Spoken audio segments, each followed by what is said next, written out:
ও রহমান তুমি আমায় রহম করো, ও দয়াবান তুমি আমায় দয়া করো, ও রহমান তুমি আমায় রহম করো। কুল মখলুকাত জপে তোমায় সারাক্ষণ, আমি কখনো সরিনি তোমায় অকারণ। আমি গুনাহগার আমায় তুমি ক্ষমা করো, ও রহমান তুমি আমায় রহম করো, ও রহমান তুমি আমায় রহম করো। আমি গুনাহগার আজ আমার এই তাওবা তুমি কবুল করো, ও রহমান তুমি আমায় রহম করো। সকল সৃষ্টির শ্রেষ্ঠ করেছো তুমি আমায়, কখনো শুকর আদায় করিনি আমি তোমার।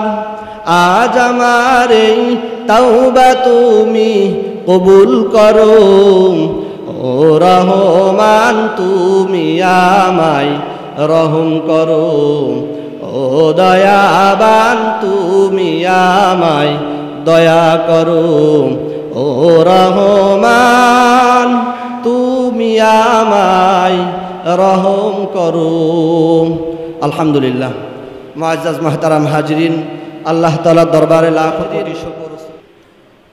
আলোচনা ধারাবাহিকভাবে চলছিল রাসূল করিম সাল্লাল্লাহু আলাইহি ওয়াসাল্লামের সিরাত সম্পর্কে। সিরাতের উপরে আমল করে আল্লাহ রাব্বুল আলামিন কিয়ামতের দিন আমার আপনার সাথে কেমন ব্যবহার করবেন সে ব্যাপারে আল্লাহ রাব্বুল আলামিন বলেন, মা ইয়ালফিযু মিন কাওলিন ইল্লা লাদাইহি রাকীবুন আতীদ।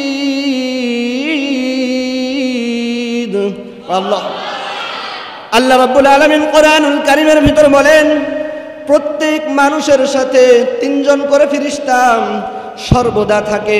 কয়জন ফেরেশতা? তিনজন ফেরেশতা সর্বদা থাকে। একজন ফেরেশতা ডান কাঁধে থাকে, একজন বাম কাঁধে থাকে। ডান কাঁধে যে ফেরেশতা থাকে ওই ফেরেশতার কাজ হলো নেক আমলগুলো লিপিবদ্ধ করা। বাম কাঁধে যে ফেরেশতা আল্লাহ রাব্বুল আলামিন নিযুক্ত করে দিলেন ওই বাম কাঁধের ফেরেশতার কাজ হলো কর্ম, কুকর্ম, অপকর্ম, গুনাহের কাজগুলো লিপিবদ্ধ করা। 3 নাম্বার ফেরেশতার কাজ হলো আমি আপনি লিসান, জিহ্বা নামক যন্ত্র দিয়ে যতগুলো কথা উচ্চারণ করি সবগুলো লিপিবদ্ধ করেন। ফেরেশতার কাজ হলো 3টা। 3 জন ফেরেশতার 3 কাজ।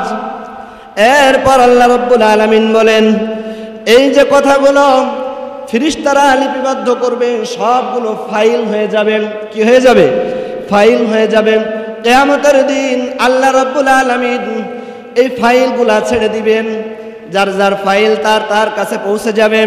আল্লাহ রাব্বুল আলামিন কোরআনুল কারীমের ভিতরে সূরা হাক্কা 29 নম্বর পারা আয়াত নম্বর 19 আল্লাহ বলেন, ফাআম্মা মান উতিয়া কিতাবাহু বিয়ামিনিহি ফায়াকুলু হাউমু করাউ কিতাবিয়া।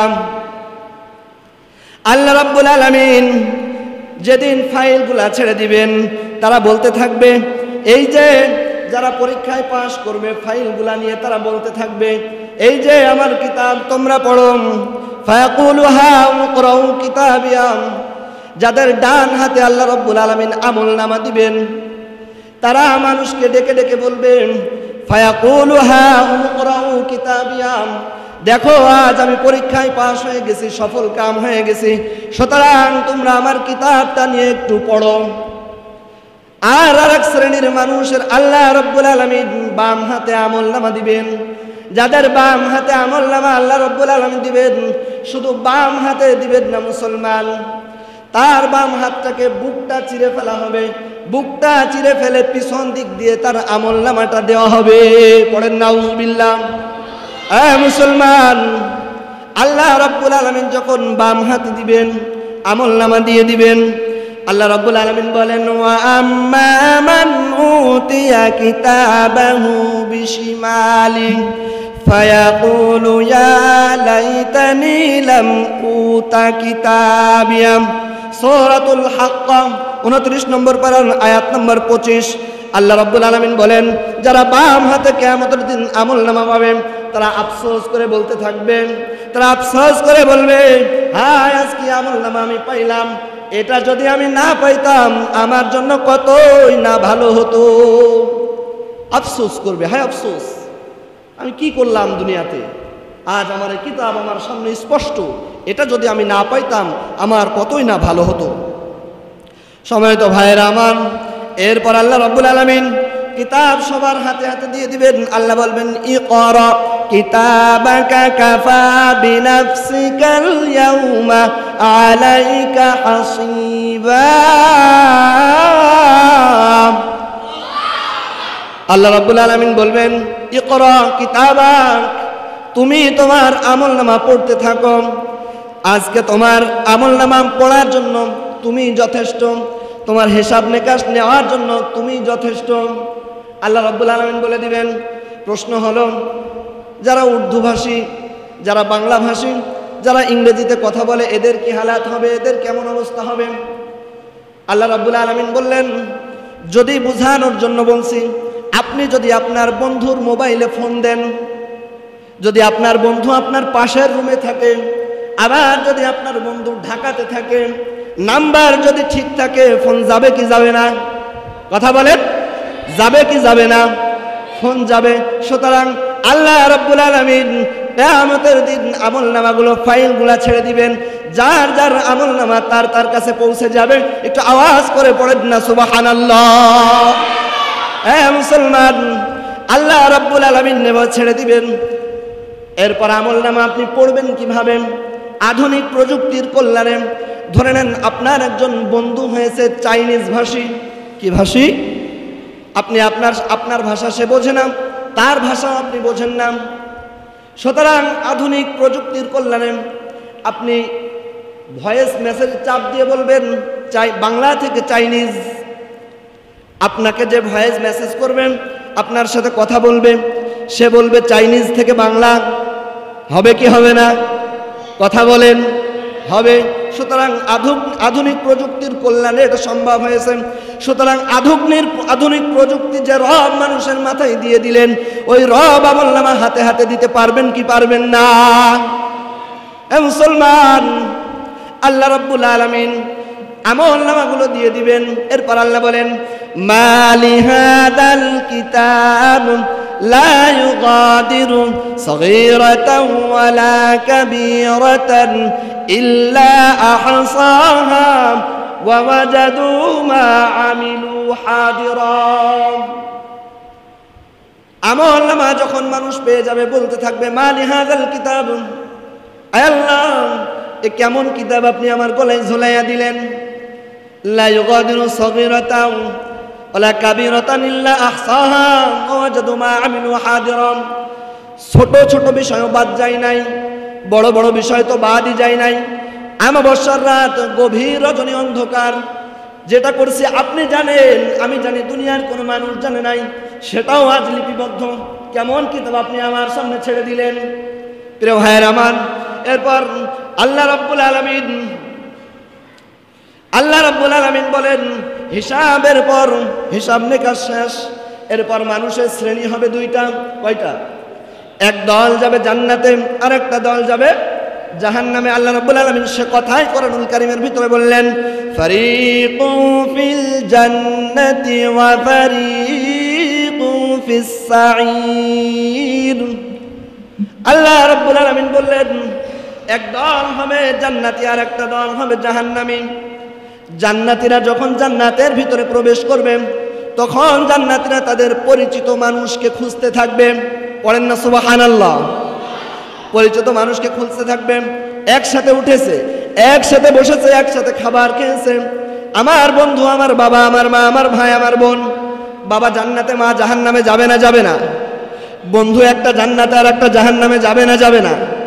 যখন জান্নাত জাহান্নাম ভাগ হয়ে যাবে, মানুষ জান্নাতীরা খুঁজতে থাকবে আমার অমুক বন্ধু কোথায়, খুঁজতে থাকবে। খোঁজার পর আল্লাহ রাব্বুল আলামিন তাদের কথোপকথন করার সুযোগ করে দিবেন।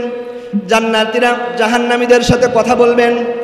এরপর জাহান্নামীরা যখন জাহান্নামে চলে যাবে, জান্নাতীরা জিজ্ঞাসা করবে, ফি জান্নাতি ইয়াতাসাআলুন, ও জাহান্নামীরা, আনিল মুজরিমিন, ও পাপীরা, তোমরা জাহান্নামে গেলে কিসের কারণে? তোমরা জাহান্নামে গেলে কিসের কারণে? তখন জান্নাতীদের প্রশ্নের উত্তরে জাহান্নামীরা বলবেন, 4টা কারণে আল্লাহ রাব্বুল আলামিন আজ আমাকে জাহান্নামে দিয়েছে। চিল্লায় বলেন কয়টা? 4টা। শুনবেন তো ইনশাআল্লাহ? সম্মানিত ভাইয়ের আমার, এরপর 4 নম্বর কারণ, 4টা কারণ। প্রথম নম্বর কারণ হলো জাহান্নামীরা বলতে থাকবে, মা সালাকাকুম ফি সাকার, কোন জিনিস তোমাকে জাহান্নামে নিল? তখন জাহান্নামীরা বলবেন, ক্বালু লাম নাকু মিনাল মুসাল্লিন, দুনিয়ার ভিতরে আমি আল্লাহ রাব্বুল আলামিনের মুসাল্লি ছিলাম না। কি ছিলাম না?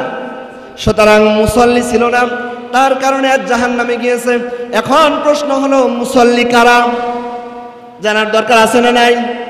মুসল্লি হলো তারা যারা 5 ওয়াক্ত নামাজ মসজিদে আসে না, শুধু জুমার দিন আসে, এরা মুসল্লি। হ্যাঁ, সুতরাং আপনি শুধু জুমার দিন আসবেন, আপনি মুসল্লি না। সুতরাং 5 ওয়াক্ত নামাজে যদি আপনি আসেন তাহলে আপনি মুসল্লি হওয়ার দরকার আছে না নাই? সুতরাং প্রিয় ভাইয়ের আমার, বড় আফসোস, কার সবাই আমরা বলি মুসল্লি হতে হবে, আফসোস হলো মসজিদের পাশে চায়ের দোকান, চায়ের দোকান থেকে মসজিদে আসতে 10 সেকেন্ড 20 সেকেন্ড সময় লাগে, 1 মিনিটও সময় লাগে না। এমন লোক চায়ের দোকানে বসে আছে, চামড়াগুলো ঝুলে গেছে, দাড়ি পেকে গেছে, চুল পেকে গেছে, বয়স্ক হয়ে গেছে, এমন কি 1 পা কবরের ভিতরে ঢুকে গেছে। এমন লোক ওখানে দেখা যায়, তাস পেটায়, সিগারেট খায়, চা খায়, গল্প গুজব করে। আছে না নাই? কথা বলেন, আছে না নাই? আছে মানে এমন লোকের সংখ্যাই বেশি, সমাজে এমন লোকের সংখ্যাই বেশি। সুতরাং তারা মুসল্লি ছিল না। মুসল্লি না হওয়ার কারণে আল্লাহ রাব্বুল আলামিন তাদেরকে জাহান্নামে দিবেন। সুতরাং আপনাকে মুসল্লি হওয়া লাগবে। যদি আপনি মুসল্লি না হন তাহলে আল্লাহর জান্নাত আপনার কপালে আসবে না, জুটবে না। প্রিয় ভাইয়েরা আমার, 2 নাম্বার কারণ যখন জিজ্ঞাসা করা হবে তখন জাহান্নামীরা বলতে থাকবেন, ওয়ালাম নাকুনু তুইমুল মিসকিন, আমরা যখন আমাদের কাছে মিসকিনরা আসতো, ফকির গরিব আসতো, তখন আমরা তাদেরকে ধিক্কার জানাইতাম, তাদের সাথে দুর্ব্যবহার করতাম, তাদেরকে আমরা খানা দিতাম না, টাকা পয়সা সদকা দিয়ে সহযোগিতা করতাম না। এজন্য আজ আল্লাহ রাব্বুল আলামিন আমাদেরকে জাহান্নামে দিয়েছেন। আফসোস, অনেক লোক এমন দেখা যায়, ভিখারি যদি আপনার নিকট হাত পাতে, আপনি যদি না দিতে পারেন অসুবিধা নাই, আপনি সুন্দর ভাষায় তাকে বলেন, বাবা আমি আজকে পারছি না, বিগত দিন যখন আপনি আসবেন আমার কাছে দেখা করবেন, আমি আমার সামর্থ্য অনুযায়ী আপনাকে সদকা করব। কিন্তু আফসোস, তাদের সাথে দুর্ব্যবহার হয়, গালিগালাজ পর্যন্ত হয় না? আল্লাহ রাব্বুল আলামিন এগুলো থেকে আমাদেরকে হেফাজত করেন, পড়েন আমিন। মুসলমান, 3 নাম্বার কারণ জিজ্ঞাসা করা হবে। 3 নাম্বার কারণ যখন জিজ্ঞাসা করা হবে, জাহান্নামীরা বলতে থাকবে, আল্লাহ রাব্বুল আলামিন বলেন, ওয়াকুন্না নাখুদু মাল খাইদিন, জাহান্নামীরা সেদিন বলতে থাকবে, ওয়াকুন্না নাখুদু মাল খাইদিন, আমরা তো গরিব মিসকিনকে সহযোগিতা করতাম না। 2 নাম্বার। 1 নাম্বারটা কি বললাম বলেন? 1 নাম্বারটা হলো, বলেন, স্মরণ নাই, বুঝি নাই? 1 নম্বরে মুসল্লি হওয়া লাগবে। 2 নম্বরে কথা বলেন? 2 নম্বরে ফকির যখন আমার দরজায় আসবে তাকে সদকা করতে হবে, তাকে ধিক্কার জানানো যাবে না। 3 নম্বর, কুন্না নাখুদু মাল খাইদিন। এরপর 3 নম্বর হলো আমরা মানুষের সমালোচনা করতাম। আচ্ছা বলেন তো, মানুষের সমালোচনা সব থেকে বেশি কোথায় হয়? হ্যাঁ, চায়ের দোকানে বেশি হয়। চায়ের দোকানে যদি আপনি যান, আপনার রোগের চিকিৎসা হবে, ওখানে ডক্টরও পাবেন, এলাকার ভিতরে কি হচ্ছে ওটাও পাবেন, আপনার প্রধানমন্ত্রী কেমনে চলছে ওটাও পাবেন, কাকে কিভাবে শত্রুতা করতে হবে ওটাও পাবেন। চায়ের দোকানে যদি যে আপনি বলেন আমার জ্বর হয়েছে, কেউ বলবে ডক্টরের কাছে যাও, আবার কেউ বলবে অমুক ডক্টর না অমুকের কাছে যাও, আবার কেউ বলবে ঔষধ খাওয়ার দরকার নেই, এই পন্থা অবলম্বন করো। সুতরাং আর যারা মুসল্লির দাবি করছেন, মুসল্লি দাবি করে যারা চায়ের দোকানে সময় নষ্ট করছেন, লিল্লাহি তাআলা সত্তার কসম আপনারা তাহলে মুসল্লি হতে পারেন নাই। কথা বলেন ঠিক কিনা? 4 নাম্বার প্রিয় ভাইয়ের আমার, অকুন্না নুকাদ্দিবু বিয়াউমিদ্দিন, জাহান্নামীরা বলতে থাকবেন অকুন্না নুকাদ্দিবু বিয়াউমিদ্দিন, আমরা আখিরাতে কিয়ামতের দিন আল্লাহ রাব্বুল আলামিন আমার কাঠগড়ায় দাঁড় করাবেন, হিসাব নিকাশ হবে, এটা আমি কখনো বিশ্বাস করতাম না। আজ বিশ্বাস না করার কারণে আল্লাহ রাব্বুল আলামিন আমাকে এই জাহান্নামের ভিতরে দিয়েছেন। পড়েন নাউজুবিল্লাহ। সুতরাং প্রিয় ভাইয়ের আমার, আল্লাহ রাব্বুল আলামিন কোরআনুল কারীমের ভিতরে যে নির্দেশনাগুলো দিয়েছেন, 4টা কারণ জাহান্নামে যাওয়ার, এই 4 কারণ থেকে হেফাজত থাকা দরকার কি দরকার না? সুতরাং আপনাকে হেফাজত থাকতে হবে। সুতরাং আপনি যদি মুসল্লি দাবি করেন, আপনি যেখানেই থাকেন না কেন, আপনি ঘুমায় আছেন অসুবিধা নাই, আপনি কর্মের ভিতরে কৃষি কাজ করছেন অসুবিধা নাই, আপনি ব্যবসা বাণিজ্য করছেন অসুবিধা নাই, কারণ আপনাকে যদি মুসল্লি হতে হয়, রাসূল করিম সাল্লাল্লাহু আলাইহি ওয়াসাল্লাম বলেন কিয়ামতের দিন হাসরের ময়দান যেখানে আরশের ছায়া বাদে আর কোনো ছায়া থাকবে না, সুতরাং আরশের ছায়ার নিচে 7 শ্রেণীর মানুষ ছায়া পাবেন। কয় শ্রেণীর? 7 শ্রেণীর মানুষ ছায়া পাবেন। রাসূল করিম সাল্লাল্লাহু আলাইহি ওয়াসাল্লাম বলেন রাজুলুন কলবুহু মুআল্লাকুন ফিল মাসাজিদ, এই 7 শ্রেণীর ভিতরে 1 শ্রেণীর মানুষ হলো তারা যাদের অন্তরটা মসজিদের ভিতরে বাঁধা, যাদের অন্তরটা মসজিদের ভিতরে বাঁধা। রাসূলুল্লাহ সাল্লাল্লাহু আলাইহি সাল্লাম এ কথা বলেন নাই যে 24 ঘন্টা মসজিদের ভিতরে যারা থাকে না, বরং আপনি মুসল্লি ফজর পড়ে রওনা করছেন বাড়িতে, অসুবিধা নাই, ফজরের নামাজ পড়ে আপনি যখন তাসবিহ তাহলিল শেষ করে রওনা করলেন আপনার জীবিকার জন্য, সুতরাং যে মুসল্লি দাবি করবেন আরো সেরা ছায়া যদি ছায়া পেতে হয়, তাহলে ওই মুসল্লির অন্তরের ভিতরে চেতনা থাকবে, এই কামনায় বাসনা লালন করবেন। মুয়াজ্জিন কখন, আল্লাহ রাব্বুল আলামিনের প্রেস সচিব মুয়াজ্জিন কখন আমাকে ডাকে, হাইয়া আলাস সালাম, নামাজের জন্য আসো, আমার ব্যবসা আগে না, আমার চাকরি বাকরি আগে না, আমার ক্ষেত খামার আগে না, আমার আল্লাহ রাব্বুল আলামিনের মুয়াজ্জিন ডাক দিয়েছেন আল্লাহর ঘর মসজিদে যাওয়ার জন্য। সুতরাং মুসল্লির পরিচয় হবে মসজিদের জন্য, তার নামাজের জন্য অন্তর সর্বদা আকৃষ্ট। কখন আজান হবে, মুসল্লি জোহর পড়ে রওনা করছেন, আসরের আজান কখন হবে এই তামান্না তার ভিতর, আসর পড়ে রওনা করছে, মাগরিব কখন হবে, আমি সমস্ত কাজকে পিছিয়ে রেখে আবার মাগরিবের নামাজ জামাতে আদায় করব। মাগরিব চলে গেল, মুসল্লি এশার নামাজে আসলো, এশার নামাজ সম্পন্ন করলো, এশার নামাজ সম্পন্ন করার পর রাতে যখন আরাম করার জন্য বিছানায় লুটিয়ে পড়েন, বিছানায় যখন যাই তখন বিছানায় শুয়ে শুয়ে চিন্তা করবেন যে আবার কখন ফজরের আজান হবে, ফজরের আজানে আমি ঘুম থেকে উঠে মসজিদে যাব। এটা হলো মুসল্লির পরিচয়। মানতে পারবো তো ইনশাআল্লাহ? আল্লাহ রাব্বুল আলামিন আমাদের সবাইকে কবুল করেন, পড়েন আমিন। মুসলমান, আল্লাহ রাব্বুল আলামিন জান্নাত এবং জাহান্নাম 2টা বিষয় রাখছেন।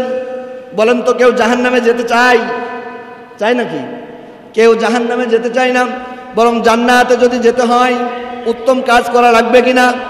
সুতরাং আমরা মুসল্লি হব, গরিবের সদকা করব, মানুষের সমালোচনা করব না, আর কিয়ামত দিবসকে অবিশ্বাস করব না, বিশ্বাস করব। আল্লাহ রাব্বুল আলামিন যে কথাগুলো বললাম এ কথার উপর সহি বুঝ এবং আমল করার তৌফিক দান করেন। সকলেই পড়েন আল্লাহুম্মা আমিন।